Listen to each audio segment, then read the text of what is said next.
The Middle East matters.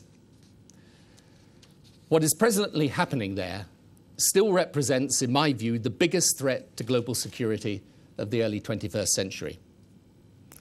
The region, including the wider area outside its conventional boundary, Pakistan, Afghanistan to the east, North Africa to the west, is in turmoil, with no end in sight and any number of potential outcomes from the mildly optimistic to the catastrophic.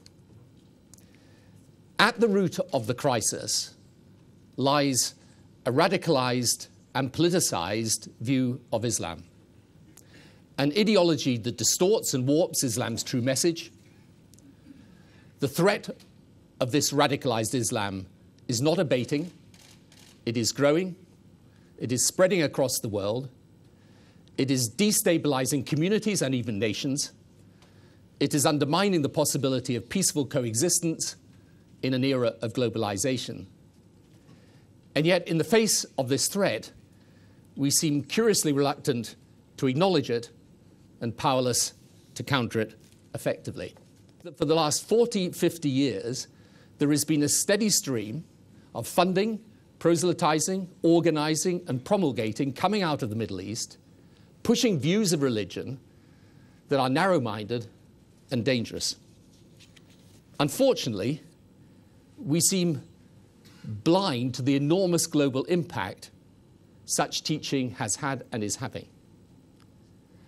Within the Middle East itself, the result has been horrible, with people often facing a choice between authoritarian government that is at least religiously tolerant and the risk that in throwing off the government you don't like, you end up with the religiously intolerant quasi-theocracy. There is not a region of the world not adversely affected by Islamism, and the ideology is growing. The problems of the Middle East and North Africa are obvious. But look at the terror being inflicted in countries: Nigeria, Mali, Central African Republic, Chad, and many others across sub-Saharan Africa. Indeed, I would argue that right now, religious extremism is probably the single biggest threat to their ability long-term to overcome the massive challenges of development. Thank you so much. Absolutely excellent.